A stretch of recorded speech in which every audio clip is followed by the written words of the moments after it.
fans. Whether you've been supporting County for years, are exiled or are just getting started, we've got you covered. And here's what you can expect. We'll bring you 2 shows a week, starting on a Monday with our Courtyard Club Call, dropping at 1pm. Opinions while we're at the match, tactical breakdowns, player insights and more. On Wednesdays, it's our live 8pm show on YouTube. Lively discussions, opposition previews and exclusive fan guests. We've got Patreon specials. Become a member of our Patreon subscription for £3 a month and you can unlock exclusive content. Members get access to special guest episodes, ad-free shows and monthly giveaways. Not forgetting, we've been at this since 2015 and are the original County Fans podcast. Find us on your favourite platform, Apple Podcasts, Spotify and wherever else you can get your podcasts. Go to scarfbagarawar.co.uk to find out more. And subscribe now to never miss any content. Remember, it's for County fans, by County fans. Welcome to the Scarf Bagara War, the original Stockport County podcast for fans, by fans. Whether you've been supporting County for years, are exiled or are just getting started, we've got you covered. And here's what you can expect. We'll bring you 2 shows a week, starting on a Monday with our Courtyard Club Call, dropping at 1pm. Opinions while we're at the match, tactical breakdowns, player insights and more. On Wednesdays, it's our live 8pm show on YouTube. Lively discussions, opposition previews and exclusive fan guests. We've got Patreon specials. Become a member of our Patreon subscription for £3 a month and you can unlock exclusive content.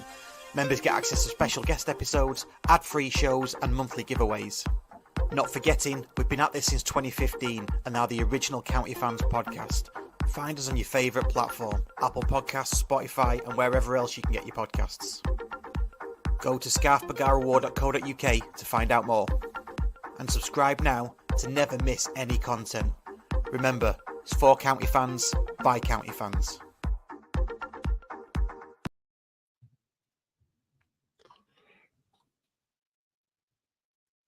Right. Oh, when I was a young boy of 2, my dad says, here's what I want you to do. You must always follow the county and fight for the boys in the blue. I'll try. Somebody in the way, battling, having got in way of the attempted clearance. Jim Gannon. Oh, great flick of Alan Armstrong. Oh, what a beauty! Oh, what a beauty! Piece against Bradford, but here's Warburton! Yes! Oh! And then trying to manufacture the shot, gets it away, yeah! Not got it clear. Please, sir! It's a cracker!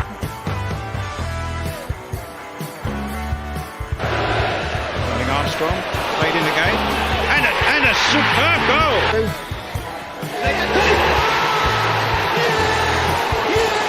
Tony Goody. Stockport County are the champions of League 2.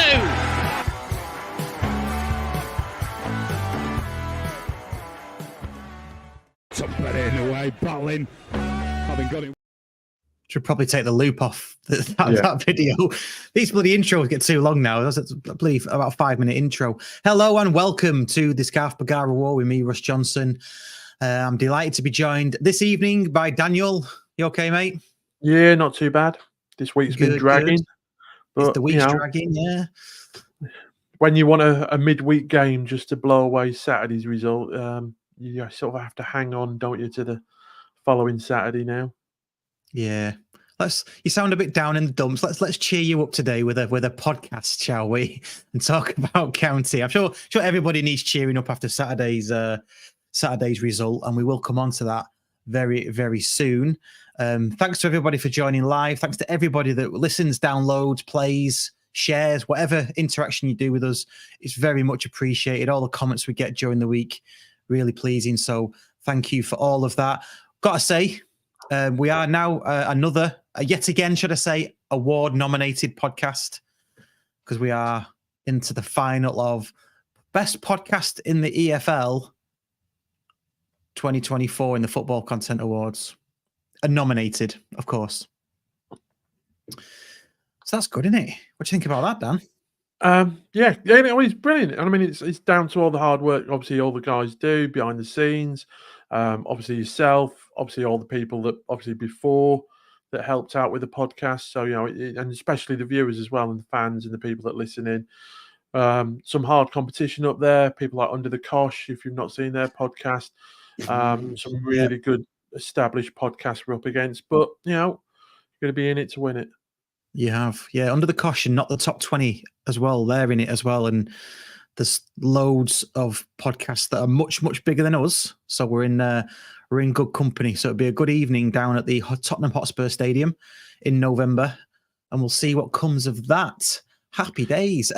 So tonight we have a packed show. We're going to get our fan guest out very, very soon.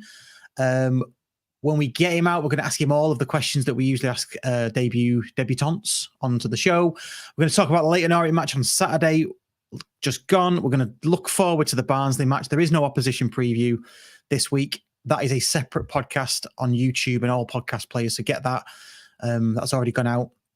About 20 minutes, I sat down with Tracy from Red All Over podcast, well-established Barnsley podcast that used to be a radio show by all accounts. That's pretty good.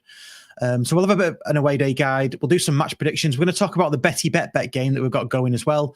Give that a plug. And I think there's about 10 people in that at the moment, but we'll talk about that. Got a few announcements to do.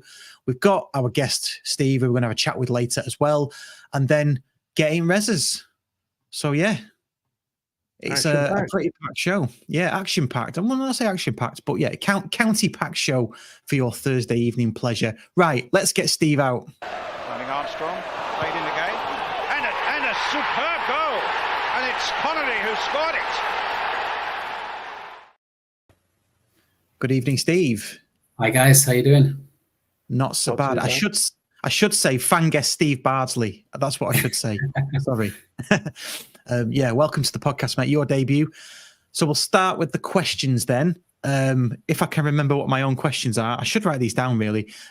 What was your first match, if you can remember it?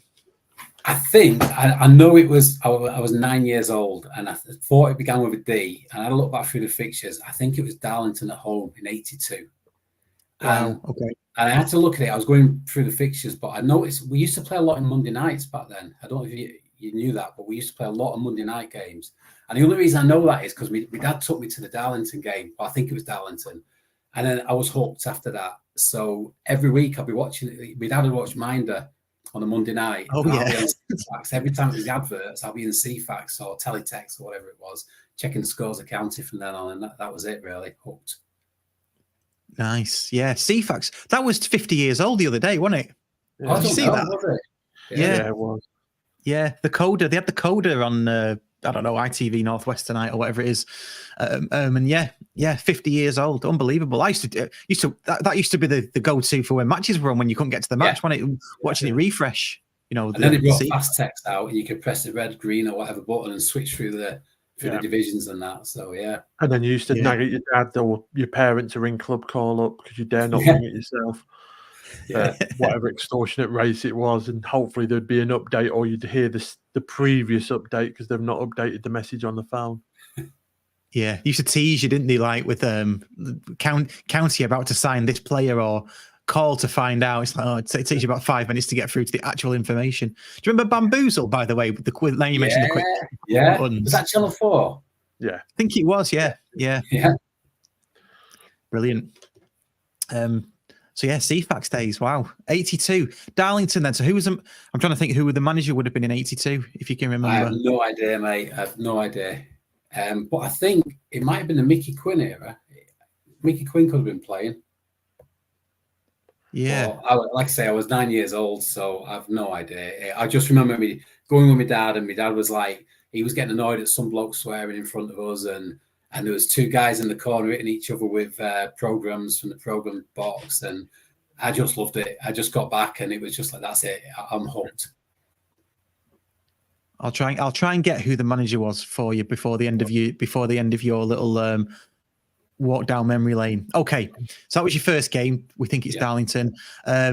Best goal you've seen. So best live. Goal is actually in your intro, and I didn't realise because I always I listen to this on Spotify going to work. It's my commute, so I very rarely watch it. And it's Precy against QPR in the cup. Oh right. So it was just, I don't know. I mean, I think it was 94, so it was, 21. I was absolutely addicted to County, going every single game home and away. And we got that third round of the FA Cup, and I think it was Wardy chipped the free kick in, and then Priest just hit it on the volley, and it was like, oh my word, and the place erupted on the pop side, and then after the game, it was like a pitch invasion, and then we're on Match of the Day at night. It was just phenomenal. So that one, there's many kind of favourite goals. We've had so many over the years, but that one there's something about it. I just can't forget it. And Big Kev doing his kind of outside the box top corner goals as well. But yeah, Priest is for me. It's just amazing. So that Priesty one then, were you in the pop side then? Now you mentioned it. Yeah. We used to change ends at half time. So yeah, whichever way he was shooting. So yeah, I loved it. And there was loads of us back then that used to go, but now there used to be like about 12 of us, and then it just ended up me and my mate. Now we just go every game. But then we've got my family all go, my lad goes, my wife goes. It's just brilliant. Yeah, nice. I think I might have an answer for you on the manager. Well, I say an answer for you. It's either Eric Webster or Jimmy McGuigan. Somebody has mentioned Eric Webster a couple of people have in the chat. So yeah, Eric Webster or Jimmy McGuigan, depending on when in 1982 it was.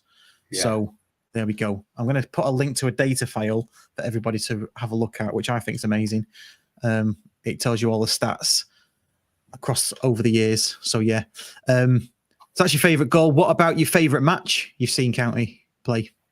This is, I mean, obviously I've seen a lot, and there's been amazing ones, but for me, this probably in terms of quality is nowhere near up there with some of the ones I've seen. But Nuneaton away, for many reasons, just getting out of that division was something special.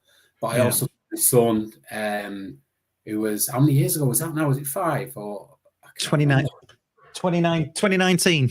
Yeah. So my son was 11 at the time, and we had 3 sides of the ground, and it was the first pitch invasion with my son, just going on. It was just immense. And the whole thing with the players, they're trying to get them on the pitch, but they couldn't get on the pitch. So then they were on the roof of the Nuneaton kind of exec box or whatever. And it's just, I don't know, after going into non-league all those years, and we went down to the north, and we nearly went again.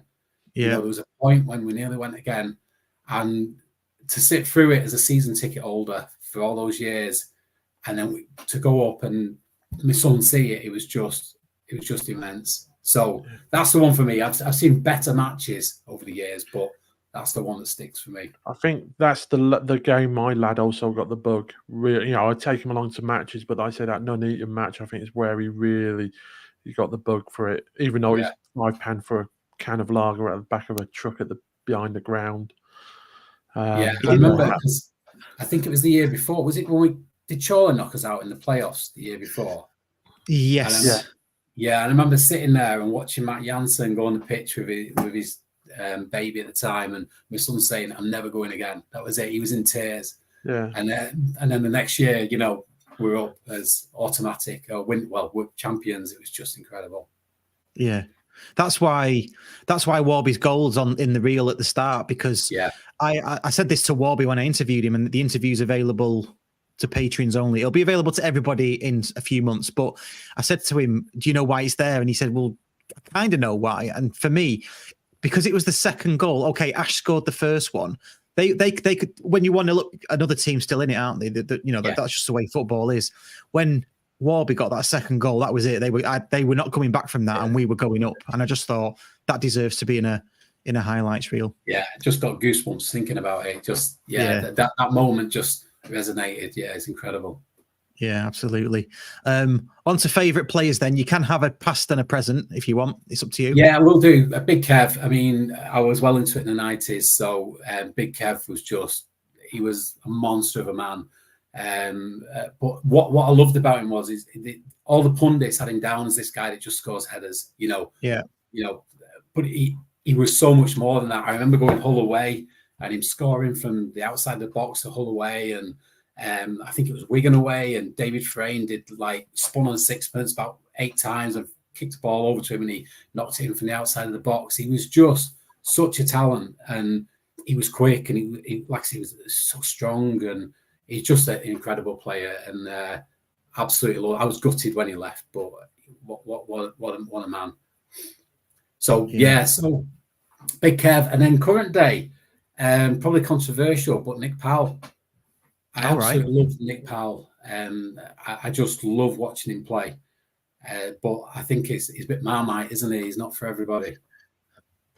Yeah, I think it's the demeanor that he gives off, isn't it? That he looks like he's not bothered and he's not running around. I mean, you don't have people that know football know you don't have to run around like a headless chicken to be good at football. In fact, the best players don't generally, do they, for the level that they're playing at? So he does give off that vibe, doesn't he? But no, I'm with you. He's not my favourite player, but he's definitely.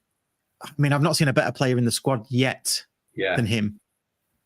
Jack Diamond's getting close for me now, though. I'm really like Jack Diamond. There's something, the day we lose Louis Barry, we just put Jack Diamond in Louis Barry's position. Sorted. Yeah. Well, I think that's what he was brought in for, wasn't it, in all fairness? And Jack Diamond to play on that left-hand side, and he's been obviously a bit put out a little bit because obviously the opportunity to get Barry was there and we had to take it. So Jack has had to find a new home or new position as such. Yeah, he has. Yeah, but I mean, it's a cliche alert. It's a long old season, isn't it? We've got the depth, the squad depth for a reason. Absolutely. They're gonna all have to play, aren't they? Pretty much. So yeah, good stuff. Right, cheers for that. I don't think I've forgotten any questions, have I? I think that's it. Yeah, all good. Yeah, nice. Right, let's move on to Leyton Orient on Saturday if we must. So, yeah, I mean, what I might do, we put a clip out from a Courtyard Club call earlier in the week. I've got to mention this because it stoked up a few tweets, if we can still say tweets these days. I think it's X posts, isn't it? And it was taken out of context. I mean, it was said, so, listen to the whole podcast and you'll get what the context was. So we're not going to go down the route of we lost 4-1 because of the ref. That was never what was said anyway. So, we can backtrack from that. But Steve, let me come to you first. I assume you went because you were a season ticket holder. What did you make of it? It's kind of a game to forget, really. I mean, I sit in the main stand for matches. I used to be in the Cheadle end, but I like the side-on view. So I was kind of watching it from the beginning and thinking it looked like he set up as a 4 at the back, was my kind of impression, which I kind of expected with Connolly playing right back. I think that's what happened. You might disagree with that. And I thought first 5 minutes, we were okay. And we had that opportunity when Louis Barry got through and there was potential penalty, not given, but whether it was or wasn't, I don't know. And then for the next 35 minutes, I don't know what happened. They just seemed to press us. We couldn't get out of the half. The whole of that time was spent playing in our half and just defensive mistakes. I think it was Connolly didn't pick up his man for the first one. I think, was it the second one where Teo was out of position? Quite a few times he was out of position. It was kind of like he was playing as a left wing back when he should have been a left back. And that was my impression anyway. But it was just mistakes. It was just one of those games where we made mistakes. We didn't learn to kind of combat their game plan, and they got ahead with, the first goal was a bit lucky in terms of the deflection. The second goal, he almost saved it, but he knocked in the rebound, and then we come second half. We got the goal back, but then it was game over a few minutes later. So, yeah, I'm a positive person, so I just kind of, it's a write-off, isn't it? You just write that one off, and we go again at the next game and take Barnsley, hopefully. Yeah, I mean, I'll openly admit I didn't go to the game. I'd had something planned with my family for months, so it was always a game I was going to miss. Quite glad I did now, to be fair. Yeah. But I mean, was it? I don't know. Dan, you did the Courtyard Club call. Was it a game where we were punished by mistakes and we just never got a grip of it? Or was it one mistake after the other, or was there any chance between the goals to get back into it? How did it play out for you? It was, the first 20 minutes we were in shock, to be honest, because like I say, they're 2-0 up after 18 minutes. And we're just a little bit shocked. Just like you say, were we complacent? Were we not up to speed? Did we think this was a little bit too easy? And like you say, I know on paper, and football games are not played on paper, but we've battered them. We've battered them in every aspect. 18 shots compared to their 5, but they've scored 4 goals and we've scored 1. We weren't clinical at the top end of the pitch and we were sloppy at the back end of the pitch. Yeah. And doesn't matter what division you're in, if you do that, then you're not going to win games. I think as well, you get away with lower divisions. Obviously, 3 or 4 players having a bad game in League One, and higher you go, you don't. Yeah, you don't get away with them 4 players having a bad game, and we have to be critical because, and say as it is, they had bad games, and it doesn't mean they're bad players or they should be dropped for the next game, or they should be pelleted through the streets of Stockport with tomatoes or anything. They just had a bad game, and I think it took us a while, didn't it, to get a grip of that. I think about 6 or 7 minutes before the first half, I think he dropped Barry into kind of a second striker position just behind Wootton. Yeah. And at that point, we started threatening. And for the last 5-6 minutes of the half, we looked like we could score, but we just didn't. Yeah. And it was kind of the same in the second half, but like you said, we just weren't clinical. And then we made the mistakes. We made 2 mistakes again in the second half. That was it, really. Yeah. I mean, coming from somebody that wasn't there, I mean, were the crowd playing a part? Were the crowd getting on anyone's back or anything like that? Did it feel nervous in the ground? It got a little bit angsty is probably the word. Same again, Corey, I thought, got a load of stick that wasn't fair. Not to, the team have been told that, we know last season in League 2, after the playoff final, they had to sit down with Simon Wilson looking for a different opportunity to play football. That's why Louis Barry came in. They want to play progressive football, and you do that. You play progressive football by playing out from the back.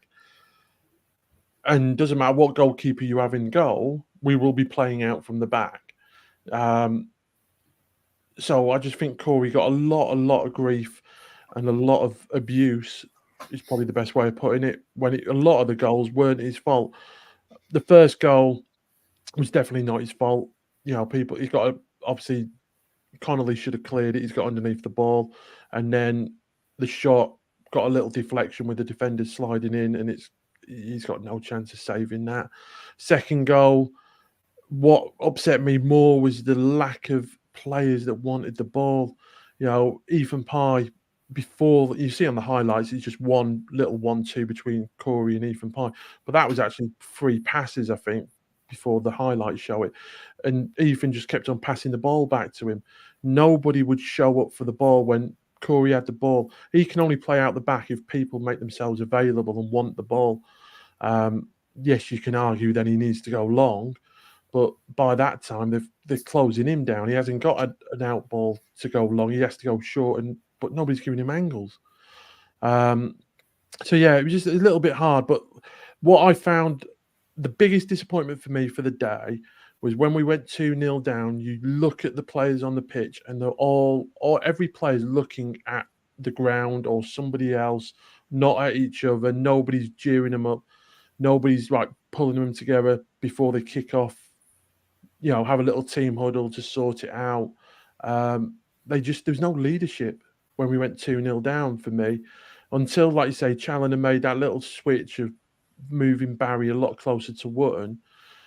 And then I think our first shot was 37 minutes in with Barry having that chance. And but it's done. It's put to bed as such. We move on, and it's pointless sort of getting a bit dramatic about it. It's 1 defeat out of 7. If we, on our points per game, if we carry on like this on the season, we'll end up with about 84 points. And I think we've sort of guessed that you need 80 points to get in the playoffs.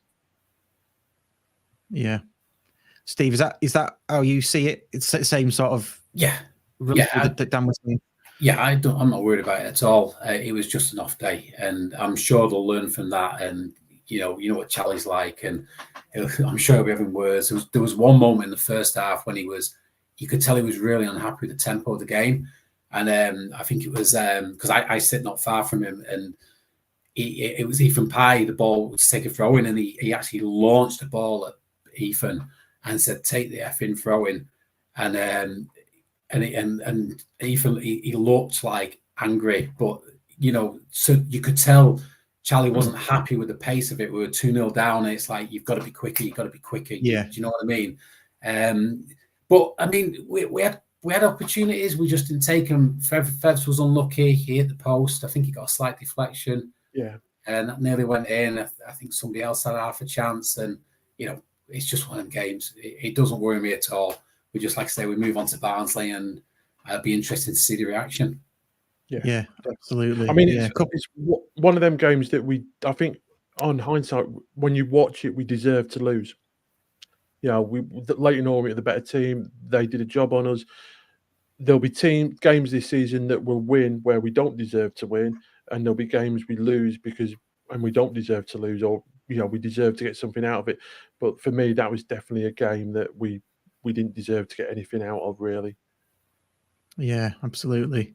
A few comments coming in. I'm just going to pick one out just to sort of wrap this up, really, because I don't want to labour Leyton Orient too much. But they are good. They do tend to be good at Edgeley Park, to be fair to them, don't they? The last time they came, they beat us in their championship winning season. But Mark Jackson, he's my best mate, is Jacko. Corey getting unfair criticism, poor defending. Orient did their own work, lesson learned. I think that's a fair summary, isn't it, of how that went down. So we've spoke about Barnsley next. I don't think you can follow up a 4-1 home defeat with a tougher away game. Maybe Birmingham away, but Barnsley away seems to be a tough one. I did a preview with Tracy from Red All Over. That's another video. You can watch that on our YouTube channel, and it's available on all our podcast players. She said they're a bit flaky at the back, and I don't want to ruin the preview for you. Bit flaky at the back, but got a really good midfield. So I'm thinking it's going to be a midfield battle on Saturday. So yeah, first question, Steve. I'll come to you first. Yeah. What do you know about Barnsley? And I know we haven't played them for 21 years, but is there anything that concerns you about Barnsley apart from the bloody road to get there?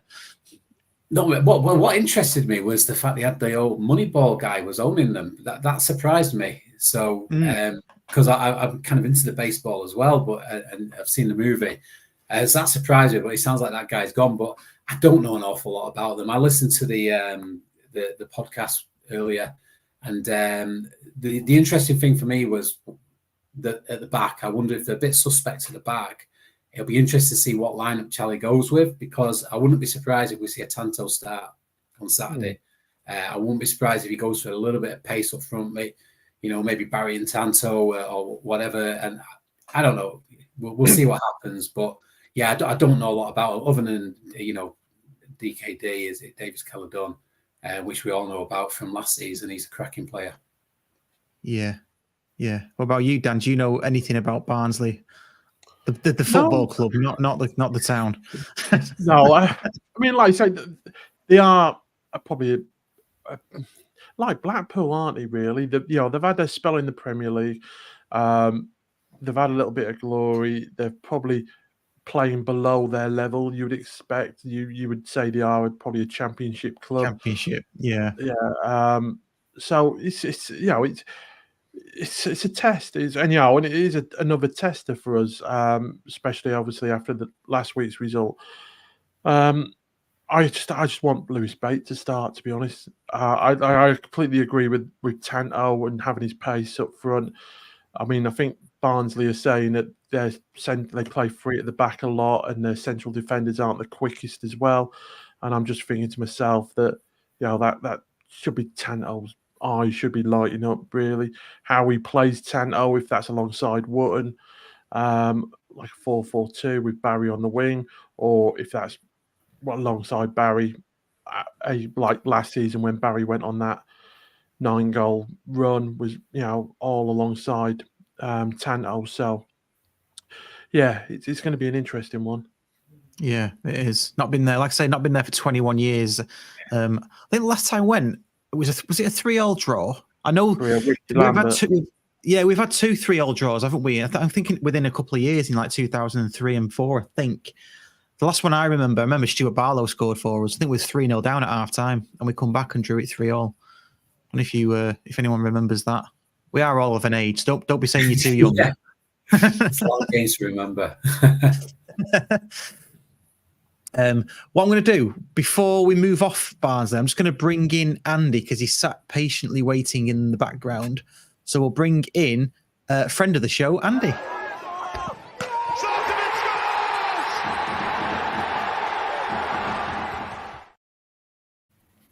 Hello, Andy. Hello. You all right? Hello, friend. Hello, friend. You okay? You were going to do an intro because I've just said hello, like a premature hello before, you know. No, it's fine. You're all right. You're all right. Yeah. So, thanks for joining us, mate. Are you well? Right. Yeah, I'm all right. Yeah, really busy today. Busy week, work-wise. So, just with the battling weather and everything else. So, yeah. But yeah, all good. All good. Got nothing to moan about, really. Nothing to moan Good, about. You're our Mr. Positive, aren't you? Yeah, I am. I had my negative day. I wouldn't say negative. It was at the game.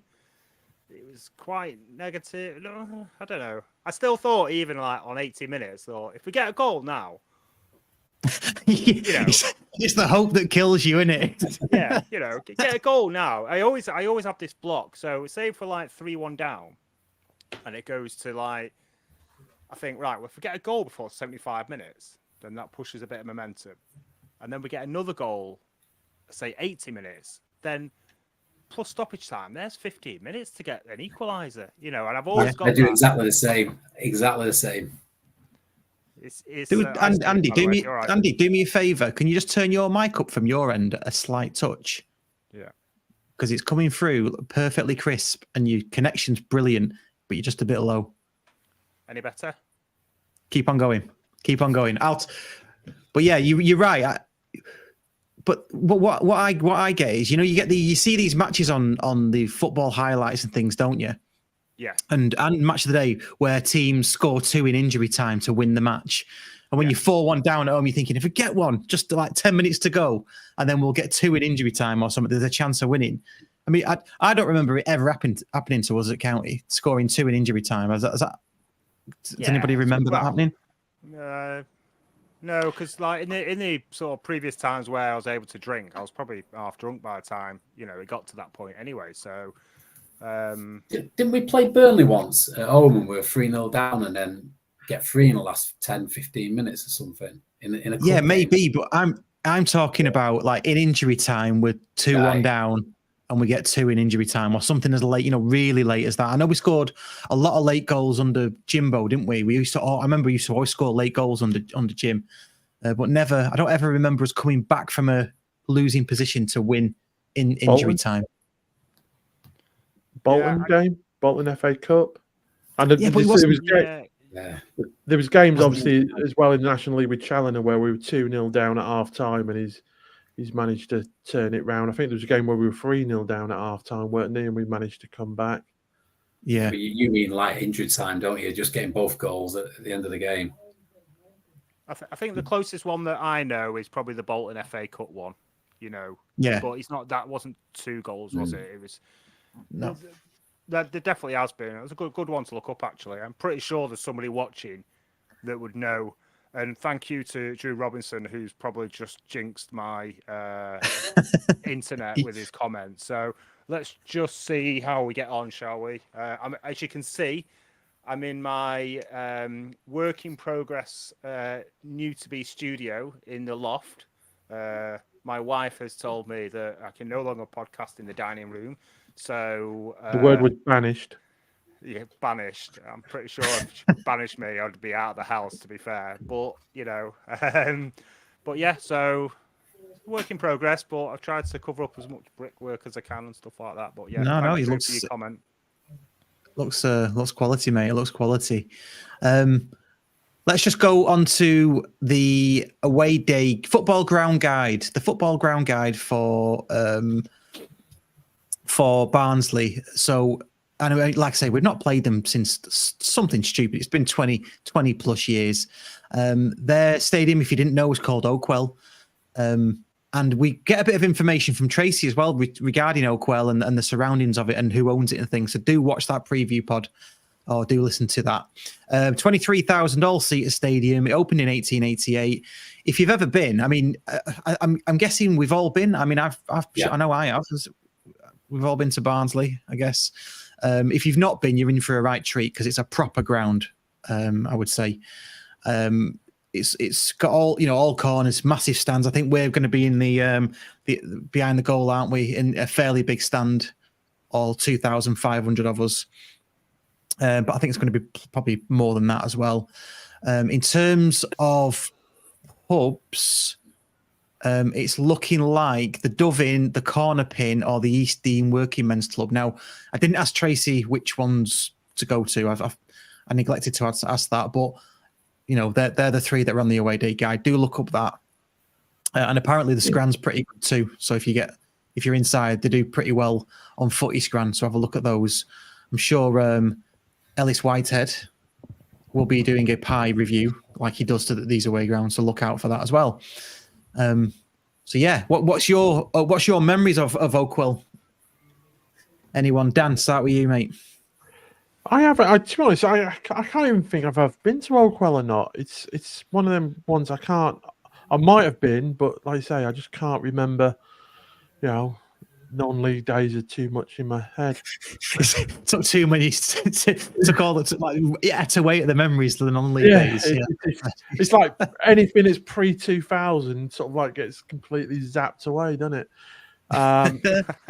You forget, and even the players that we had at times, like Stuart Barlow and stuff, Andy Welsh and players like that, you completely forget that played for us. Like I say, we all know, like I say, from their Premier League days, that they are a championship club, and like I say, it's going to be a bit of a tester. Yeah, I listened to their preview pod for our game. They don't have opposition fans on. They just talk about it and do their own little thing, which is fair enough. They're going to get us on for when they come here. But they were saying, they were openly saying it. They see themselves as a championship club with what they've got and things. So yeah, that's probably what they're aiming for. I mean, the third, aren't they? What are they on? 13 points from 7. So we're only 2 points behind them. We've got a game in hand. I know it's early days yet. Let's not think about the table just yet. Steve, what's your overriding memories of Barnsley, if you've got any?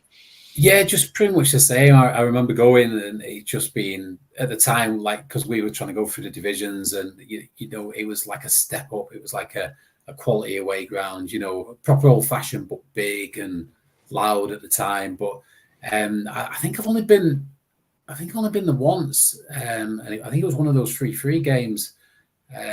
But yeah, and then obviously it's like you say, 20 odd years since I've last been there, so it's kind of like distant memory now. Yeah, and I got the impression listening to the podcast earlier though that they've not been playing that great despite their actual position. And it's been a bit up and down. Was it Stevenage or somebody beaten 4-1, I think, or something like that?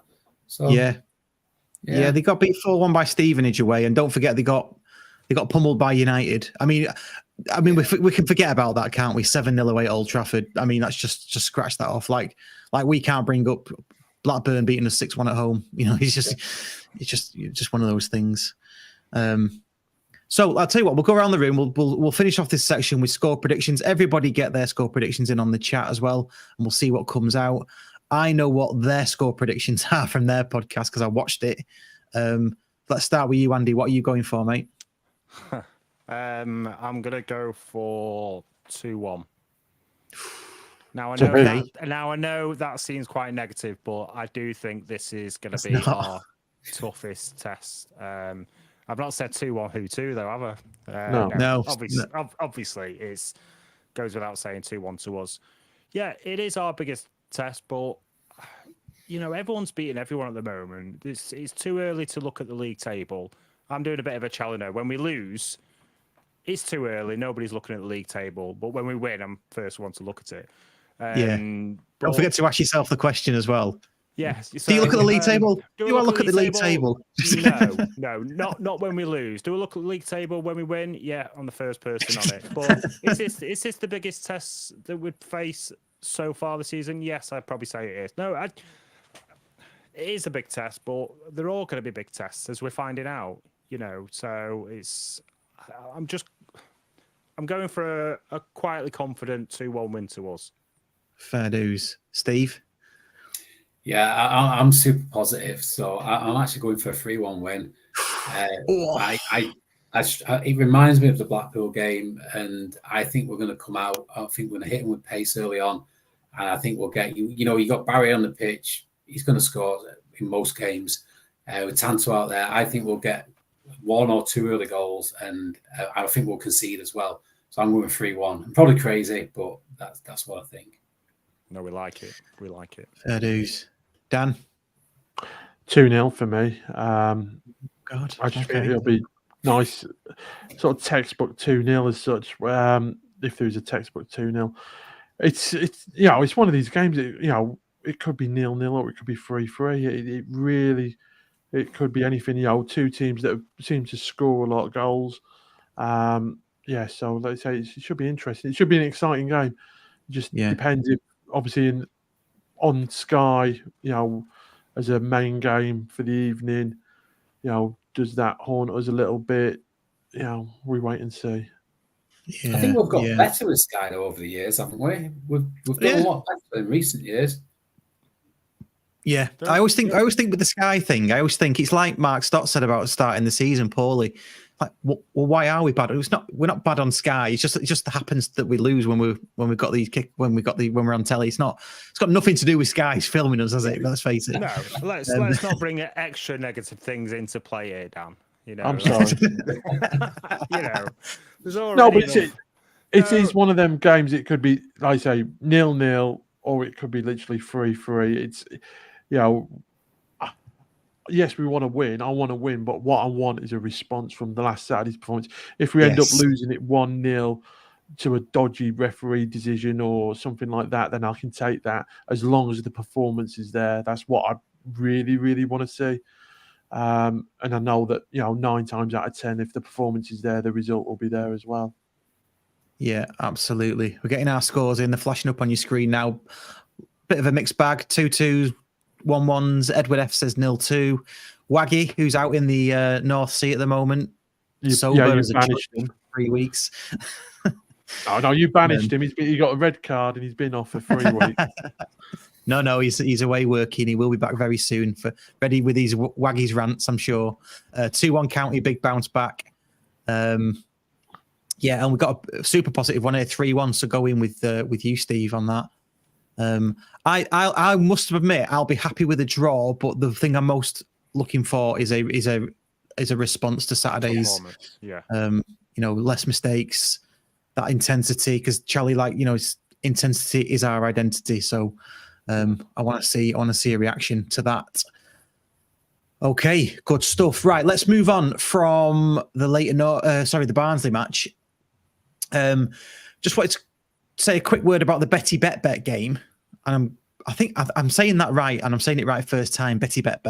So basically, this is a new app, a bit like the Fan Hub team approached us. Been approached by Betty Bet team, Sam from Betty Bet. I think he's watching. Hello, Sam. He's come to us with a startup app, and he said, "Look, this is." I was a bit dubious at first because he said to me, "It's a betting app," and I'm like, "Don't really like to promote betting things and gambling and that." But this is with a difference, and I've come to understand it, and I can see the value in it. Basically, there's a couple of games on there, but the one that we're going to concentrate on is the last man standing. I think it's called Kingpin. Is it called Kingpin? Yes. Oh, yes, Kingpin, isn't it? So basically, you join the app, you put your bank details in, you put a fiver in to join the game as part of TSBW, and then 50% goes to Mentel. The other half goes to the winner, less a small fee for Betty Bet. But the idea behind it is it's to raise money for a good cause. So you're playing to raise money for a good cause. We've got our game on the go already, and he is here. So Betty Bet, here we go. I'm here. Great pods, lads. So I'm going to put some instructions on how you can join our game. It starts on Saturday. So basically what you do is you choose a team that you think is going to win on Saturday. If they win, you're through. If they lose or draw, then you are out. I think that's the general play, isn't it? So last man standing. last man, and then the last person that's in it, however long that takes, wins the pot. So I just think it's a really good app. It's a really ingenious way of raising money for good causes. Who's in? Andy, are you in it? Yeah, well, I am. I've lost my two bank cards at the Orient match. Maybe is that when you went to the bar and it was your round? No. You know what? Your life's just like a massive travesty, isn't it? There's always something technical that you can't do. I know. Well, it's mean. But anyway, so I'm just waiting for those because you can't pay by PayPal, and any betting app stops credit cards, doesn't it? So yeah, you can pay by Apple Pay though. That's a new feature. Yeah, if that's a thing, you've not got that. No, I do have that, but because I recently got a new phone, I've not added my CV2 numbers. Anyway, but because of okay, right. Cards, do we need to send Jimmy round to sort it out for you? Oh no. Anyway, so Andy, you're going to be in when you get your stuff sorted. That's fine. It's due tomorrow. So yeah. Okay. I am. Yeah. So I think there's about 10 people in the existing game. What's my camera doing? There's about 10 people in the existing game. And by the way, as well, just to confirm, we're running it for League One, so it's not Premier League like I think every other last man standing game is. All that data is in the app, so it's a League One. I don't mind my turn in Birmingham for Saturday, just so I can get. Sorry. Go on, what? I was just saying it's good that it's League One because we were always watching League. Well, we know of League One, don't we? Whereas I don't watch that much Premiership, so I don't do it. Sorry for over talking. Yeah. No, it's okay. It's okay. You'll learn. Do it again, you get sent out to the North Sea like Waggy though. Good stuff. Right, so that's the Betty Bet game. And what we'll do, we'll chat about it every week. I've gone for Birmingham. Hopefully I'll be in next week and Birmingham will win. But what we'll do, when this game ends, we'll start another game and it'll all be for Mentel. And then when we get a new charity partner, it'll be for them. And I think it's just a good way of creating money. And just a word as well on the Fan Hub app. Bloody free Greg's pasties. Did you see that? That was pretty good. My son's already had that already. Nice. First thing he did, he said, he thought it was during school time. He said, you've got to sign in and get me Greg's pasties for me. But it was 5 o'clock, wasn't it? So he's already benefited from that. Nice. So again, a good startup that we were one of the early adopters of, weren't we? I think we got to 1,000 fans in the app before everybody else. I think we're way behind now because it's took off. But yeah, Fan Hub's going from strength to strength. That's good to see. Good stuff. Did you see the Belly's TikTok video? Yeah. Yes. Second question: did you understand what he was saying? Sort of. Only because I've seen a load of this stuff on Instagram where people are doing similar things, and I didn't really. You don't get a language, but it was comedy genius, wasn't it? I thought it was super.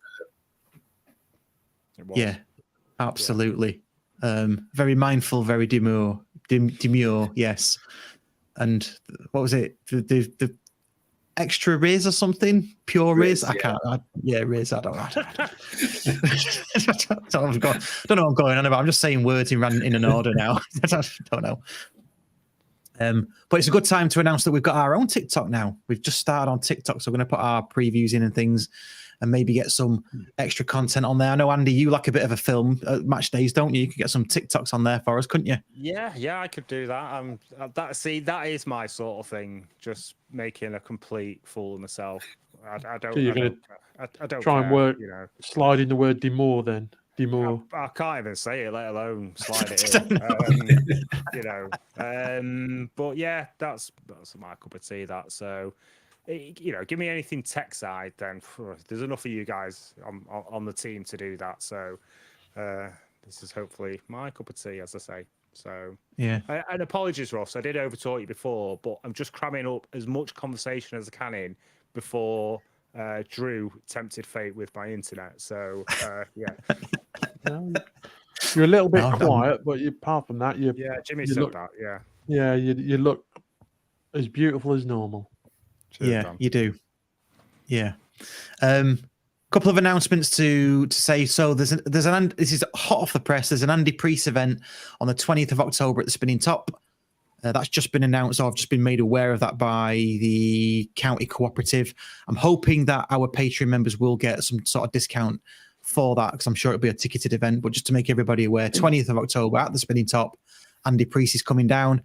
And we've just reached 1,900 subscribers on YouTube, thanks to Josh Greenbank, who apparently is he your county dad or something, Andy? He said, I don't know. Well, I'm glad you've said that. No, he's my county son. So, right, okay. It's just to take, because we've both got bald head and beards, and one day at the bar, he just shouted, "Dad," and then everybody that knew us just.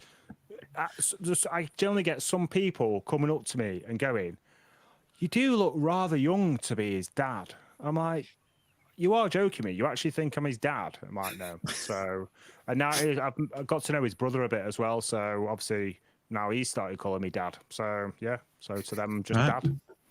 Nice. Yeah, that's the kind of community spirit at county we like, innit? That's what we want. Yeah. Love it. And Dan, you've got a call for bloggers. Yeah, so obviously each week we have Friday afternoon, Friday evening, Mr. John Bilsby releases his weekly blog, which if you haven't had a read of it, is definitely probably the best thing really to build up your county weekend.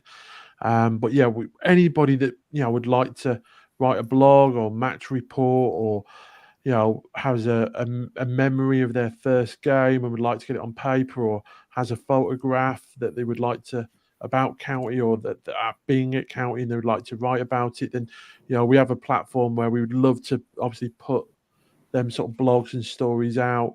It doesn't have to be weekly thing, it could just be a one-off, but yeah, if you'd like to help and create content for the blog or for the podcast, then yeah, get in touch via the socials. We definitely want to hear from you. So yeah, my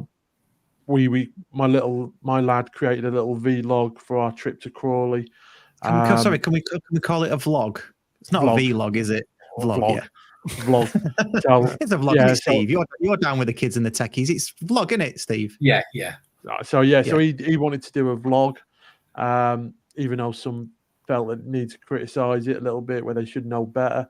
He did 80% of it. And if you've got a 14-year-old, then you know how hard it is to actually get him to speak, opposed to grunt or fart or just tell you that they're hungry, or shrug their shoulders.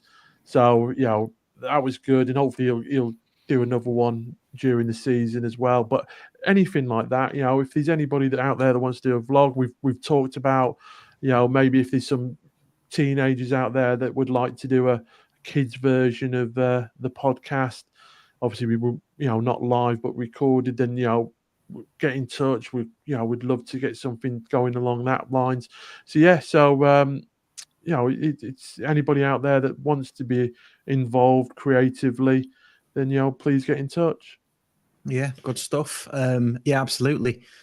And just to bolt onto that, we are going to start covering Stockport County ladies a bit more as well. So got a friend on board, Stu Hope, and hopefully, see what I've done there, we can get some county content out to you as well. The club are doing really, really well compared to a few years ago. So hats off to the club for that.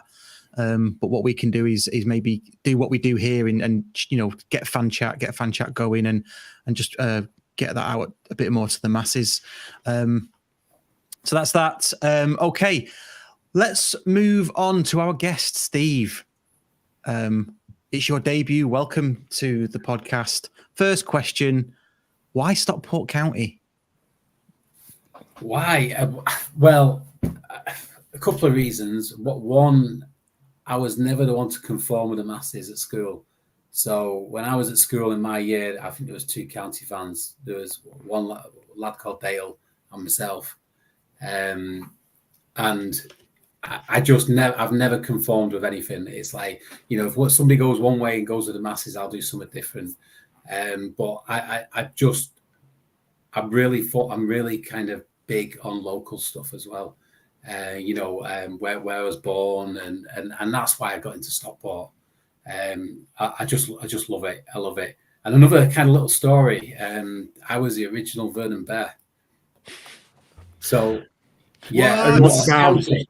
Not a county. So when I worked at the Vernon when I was 18, and I was like an apprentice there, and there was two of us working there, me and a guy called Michael Lennon, and we're both county fans.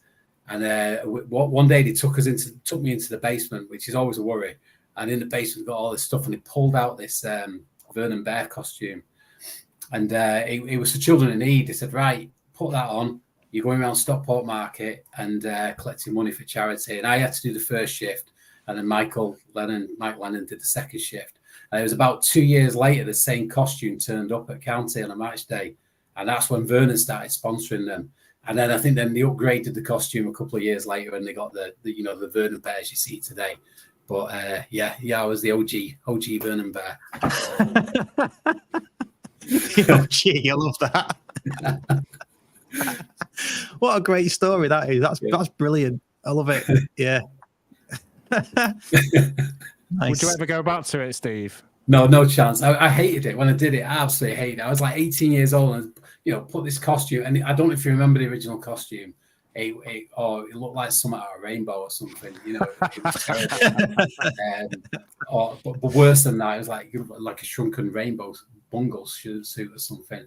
But no, it was embarrassing, and I hated every minute of it. But I just OG Vernon Bear.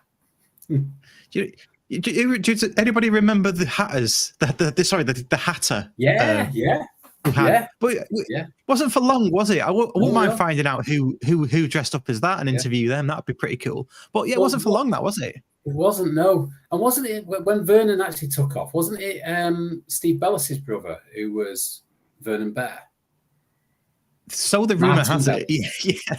Martin. Yeah, he does comment on. He does reply to tweets every now and again. Does Martin? So yeah, could ask him. Yeah, see, that's what I heard as well. I'm sure people in the chat will let us know. Yeah, that's it. It was Harry the Hatter. Harry the Hatter. I must admit, it looked dubious at the time, didn't it? It didn't look right. Let's just say that. And the other two, Animo and Friday or whatever. What happened to them two guys? Yeah, Animo and Fide. Didn't they? That was it.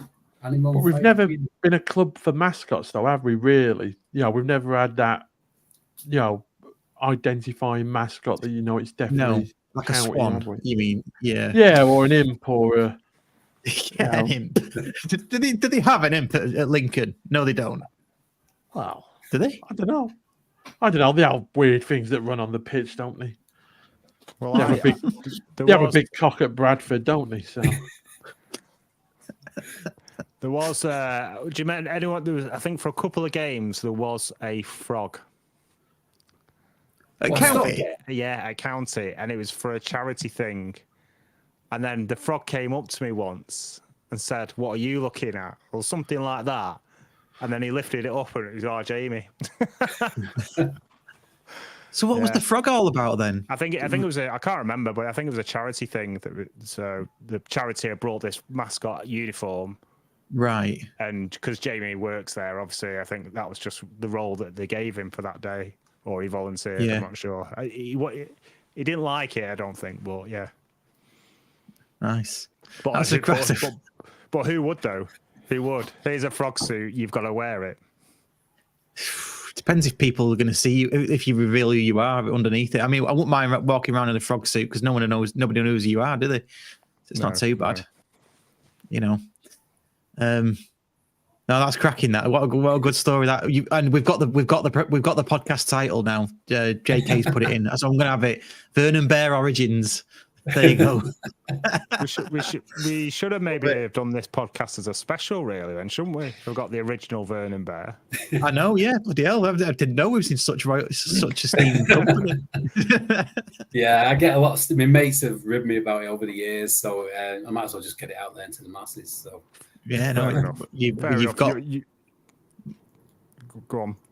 I was going to say you've got much respect, definitely for me anyway, for being the OG.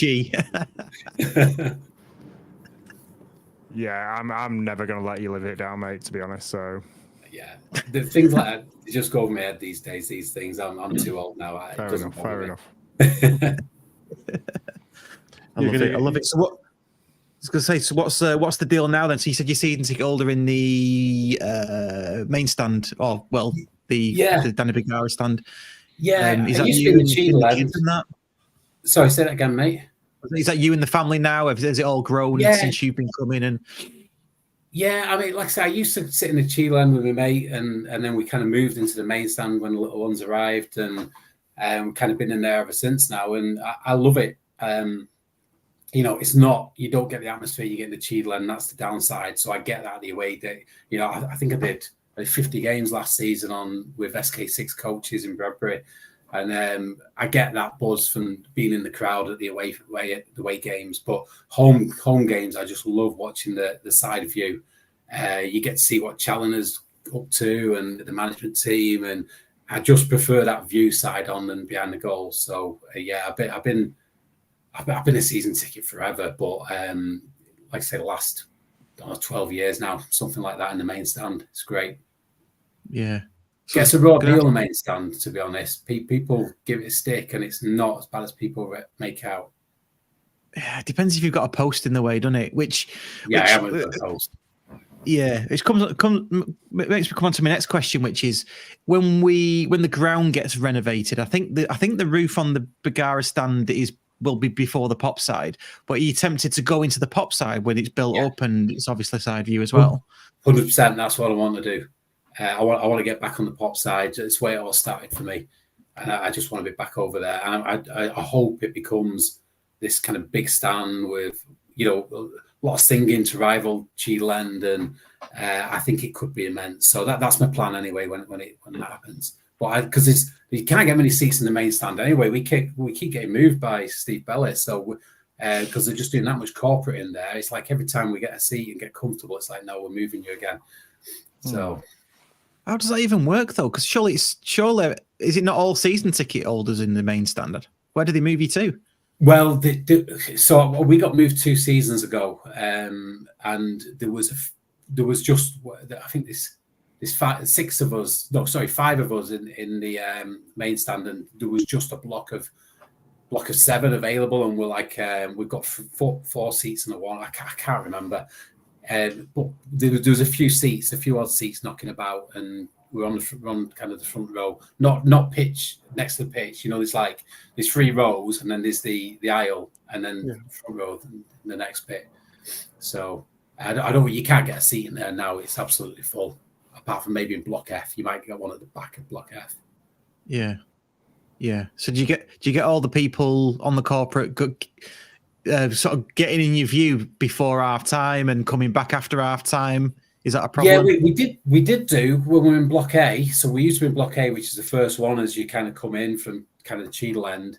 I used to always get that, but now we're kind of been shifted down a few blocks. It's not too bad, to be honest. Yeah, fair enough. Yeah, I know what you mean. It does get it's called the moan stand, isn't it? So yeah. But it's not that bad. It really isn't. It's got that. No, it's just not. It's just not. But it's got that reputation of being the moan stand. But it's not like that. I just wish there was a bit more atmosphere. That's my only kind of, you know, I'm not going to call it a complaint, but I wish there was a bit more atmosphere. But there just won't be in that stand. But it's good enough, you know. Having said that, though, it reminds me of that Carl Pilkington episode where he's staying in the caves and he's looking at the palace. And he said, well, wouldn't you rather stay in the cave and your view be the palace rather than stay in the palace and your view be the cave? Yeah. You know, so for, you know, it's better, you know, I like the Cheadle end because it's the atmosphere, but I've seen videos from the main stand, and when the Cheadle end's in full voice, it just looks better than it does when you're actually in the Cheadle end. So, you know, it swings and roundabouts, isn't it? Yeah. And on Saturday, the Cheadle end was the moan stand. I mean, I say 80 minutes. You'd have thought there was a fire drill or something going on, because, like I say, at 80 minutes, that place, everybody evacuated. Yeah, and funny enough, in the main stand, there wasn't that much moaning on Saturday, which was quite interesting. There was more moaning when I went to Accrington away in the trophy. I'd never heard so much moaning in all my life in the first 15 minutes of that. Really? You know, we went 1-0 down, and it was like we had 2 minutes to go to get a winner on equaliser or something, and it was loads of moaning. It picked up once we started scoring, but Yeah. It's going to, isn't it? Yeah. Bizarre, isn't it? Absolutely bizarre. Okay. Time's moving on. An hour's gone. Should we do getting reses? Let's do it. Getting the reses. Come on, get in reses. Getting the Come on, reses. getting That's reses. rubbish. Get in reses. I'm not having that. Getting reses. There we go. Took me ages to do that. So I'm not redoing it, no matter what anybody says. Right, getting reses. I think, Steve, as you're our guest, you can go first. Yeah, just this is. I kind of thought about this. I actually thought about it a couple of years ago, or a year ago, when you first started doing this, and it's just a minor gripe. And it's like, this is like, you know, when you get like a radio quiz show or something like Popmaster or something where they ring in and they say, oh, you know, where you're from, and they say, you know, I'm from Wickham, and I'm a Wickham Wanderers fan for my sins. They always say for my sins, and it's like, no, it's not for your sins. You should be loud and proud. It's like, you're a Stockport fan. It's not for your sins. It's like, I'm loud and proud and love every minute of it. But they always say that. It was like any lower league football team where you get someone who goes on the radio, it's always for my sins. And it's like, no, you're looking at it wrong. So yeah, that's it. That's it for me. Fair dues. That can go in. That can go in the reses. Yeah, I've heard people on like The Chase. Other quiz shows are available, but even when they support like Spurs or a team that's at the top that maybe don't win a lot, they say it as well, don't they? Yeah, generally. yeah. And it's like, no, loud and proud. It's like, it's not for your sin, is it? So yeah, that's mine anyway. Yeah. Are we all agreeing that can get in reses? Yeah, I agree. Yeah. Yeah, excellent. Dan, let's come to you. What's yours? I know you've got loads, Dan. No, I've only got Just two. one, please. No, two little ones. Ironically, this rain, I don't know what it's like down in SK, but on the East Anglia, it's absolutely biblical at the moment. So the rain can end up in the reses, as it probably will. Probably will do. I would have thought if it's near. No, the main one is Jamie O'Hara, Talksport. Oh, working nights. That's one of the downfalls of working nights is when you want to listen to the radio and you have to listen to that Muppet. Be careful, honestly. they are our overlords. We are part of the Talksport network. Well, yeah, but even if you listen to Talksport in general, even like the breakfast show, call him a Muppet. You know, everybody, even other presenters at Talksport call him a Muppet, and how he's still on the air is beyond me. But yeah, so Jamie O'Hara can go in the reses with a couple of concrete blocks tied to his ankles, and not to be seen again. Fair enough. Do get your getting the reses into the comments, and we will read some out. That'll be good to get some of those in. Andy, what's your getting reses, mate? Sorry, yeah, Jamie O'Hara can get in the reses. Yeah, by the way, yeah, I think we're agreed. What's your getting the reses, Andy? Sorry, technical issue there. Oh, you started messing around, didn't you? You should have just left it, Andy. Should have just left it. No, I didn't touch it, to be fair. Can you hear me all right? Yeah, we can hear you. What's your getting reses? I don't actually have one. So my getting the reses is Waggy, because when I don't have one, my go-to person for a decent getting the reses is normally Waggy and vice versa, and he normally nicks mine. So I'm putting Waggy in there because he's not here. Yeah, but he's in the middle of the North Sea. That's one big reservoir. Is that right? Yeah, get in the North Sea, Waggy. Let's say that. We joke, by the way, there is a real danger that could happen in a helicopter crash, but we don't want that to happen to him. He has had training. Should that happen, we know this. Okay, fair enough. My getting reses. I've done what you said, Dan, before. When you remember one, then you forget it, and then you remember it, and you forget it again. So I'm going to go for one that it happens quite a lot. I'm not sure if I've mentioned it actually. It usually happens for me at work, but it's when people say that county is grassroots football. So I've got a couple of people at work, a lady who I love to bits. She's a really good colleague, and she's salt of the earth, but she's a United fan. I don't hold that against her because she's quite a nice person and things. But she goes, yeah, but I like Stockport because it's grassroots, isn't it? And I'm going, no, it's not grassroots. Stop saying it's grassroots football. So that'd be mine. I don't know if anybody's ever had that experience before that you've been. So go on, yeah, Andy. Yeah, basically the same. And do you know what? It's that good that getting the reses. I'm going to save it for the next time I'm on, because you'll forget anyway that it's been on. And I'm going to stick it in again because it deserves a double getting the reses. Right. I don't think you heard what I said. But anyway, yeah, you save your getting the reses for next time. You do that. I don't think there's any technical issues. Okay, more getting the reses. Edward F. Clear fouls on Wootton and him never getting a free kick. Did he get kicked about against Leyton Orient on Saturday? That's what I've been hearing. But he knows that. This is what, he knows he's going to get pulled about. He's going to be not so naive, and he's going to be a little bit more street craft, and he knows what's happening. It's not like it's out of the blue or anything like that. They will target him. I think at one point somebody had him in a headlock, and the referee just looked at him, and then as soon as he puts a hand on the back of a player, that he gets blown up for a foul. It's just going to be so not being so naive and a little bit more, smarter with it. Yeah, I agree. Yeah.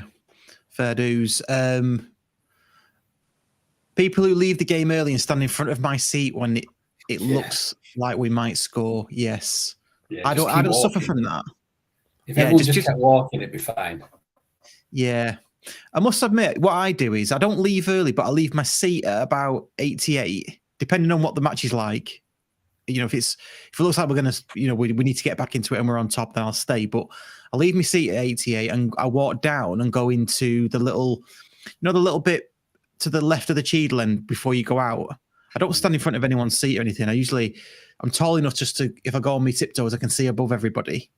So, Andy doesn't have to, and neither does Dan, but I have to tiptoe to see above everybody.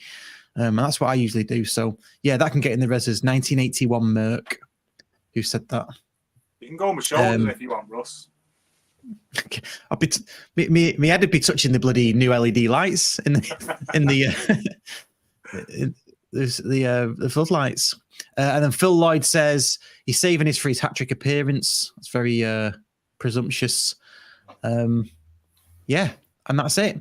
That's the getting the reses. So yeah, good getting the reses, lads. Well done. Okay. Just a special mention about Courtyard Club Calls Saturday. Me and Jimmy are going to do a live event. So after the game, we'll go live. Look out on the socials during Saturday for the link if you wish to join in. You must have your camera switched on, and we'll invite fans to come and have a little talk about the game on Saturday. So yeah, we'll be going live about 9:45 after the game Saturday. We'll pick apart the performance. That's good stuff. Fun. Yeah, that is it's good. It's going to be a bit of a phone in, isn't it? Basically, so it's like good stuff. That sounds really good. Final thing to do then. I had it open before. Where has it gone? Oh, we're going to do should we do the live draw for September's prize winner, Patreon prize winner. Yeah, do that. It's a decent prize. Yeah, so the prize is, in fact, Andy, do you want to tell everybody what the prize is while I get the technology ready? Yeah, so basically it is the GHT t-shirts. So it's the Get Help Today t-shirts, which were designed by George Thompson. There's 2 different designs, and they're all on the Patreon app. So all Patreon members, if you get yourself on there, they can choose between either one of those, and then whoever wins can get in touch with me, or Russ can forward me your details and I'll get in touch with you, whichever. And yeah, you can let me know your size, and it'll take about 3 weeks for it to deliver. If you do go to the games, then I'll hand deliver it to you at one of the games. But if you're not so close, you don't go to the games, then we'll get it posted out to you. So just let us know. Okay. Cheers, Andy. Right. So you can see the wheel, and all of the names of our paying Patreon members are on the right-hand side. So let's spin the wheel. This is exciting, isn't it? Should play some music. Doom, doom, doom, doom, doom, doom, doom, doom, doom. And the winner is. No way. No, yeah. There you go. The winner's Mark Brockbank, friend of the show. He does appear on here sometimes. So, yeah, well done to Mark Brockbank. Andy will be in touch and we'll do a picture handover because we know he goes to the games and we see him all the time. So, Yeah, brilliant. Yeah. Good stuff. So there's the winner of September. So again, if you want to win, if you want to be in with a chance of winning that, become a Patreon member. You get all of our content ad-free, special guest appearances, all ad-free as well. Plus, you can win some decent merch. Right. Cheers to Dan and Andy, as always. Team members. Friend of the show. Steve, thanks. Friends of the show, yeah. Well, staff members. You're on the payroll now. Steve, cheers, mate. Have you enjoyed it? Yeah, brilliant. Thanks. Just great, just to chat county. So loved it every minute. Good stuff. Yeah, that's why we do it. Just chat bare shit about county. Right. Cheers to everybody, and we will see you either at Barnsley on Saturday, and if not, Courtyard Club Call on Monday. Dropping in your inbox at 6 a.m. Or we'll see you next week. Cheers. Thank you. Thank you. Bye.